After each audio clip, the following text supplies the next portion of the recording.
So you probably just saw this 207% ROI for Orca Cloud Security Platform, and you're wondering exactly what that entails. How did Tag Cyber do their analysis? So a quick refresher, if you're not familiar with Orca, that's an agentless platform for cloud security, giving you continuous coverage with an easy 30-minute deployment across all of your cloud assets.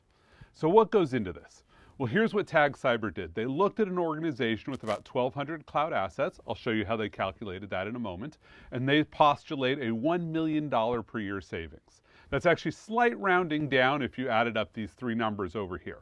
So one set of savings right here in the middle is the license cost difference between Orca and various point solutions, cloud security posture management, cloud workload protection platform, cloud identity and entitlements management. So you might buy point solutions to try to solve pieces of this puzzle, and this is what your return on investment is going to be against doing that.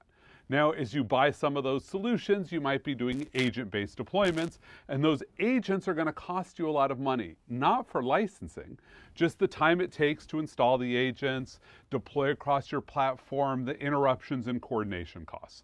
And finally, they estimate a breach cost reduction. This is always one of the hardest things to assess because breaches are either really big or really small, but that's the cost for that. So you could take any of these three and you could compare what your benefit would be. If you disbelieve one of those numbers, just take it out and recalculate for you. Now let's look at what goes into those numbers.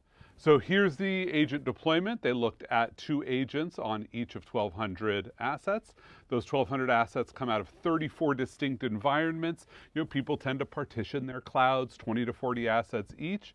And then here's the assumptions for agent-based solutions. About 30% of your agents will require some form of manual installation. You're going to have some support tickets on about 1/12 of them. For every agent performance, you're going to have some cost per asset. And then, of course, there's the hours of planning it takes in each environment, coordinating with release managers, etc., before you do your deployment. So there's your agent overhead. When we look at the license cost, just looks at these three things, $265 licensing per asset. Now, of course, that's not the only capabilities you get. We also include data security posture management, API security, vulnerability management. A lot of compliance regimes are covered here and more. So getting that all in one place. So that's this reduced cost here. And then, of course, the third one, how did they calculate reduced breach costs? Obviously, your mileage will vary depending on what industry you're in, but they look at about 20% of assets tend not to get covered by agents. The cost of an average data breach is about $500K. And of course, when we look at what the higher chance is for a data breach, estimated about 0.25% chance per uncovered asset.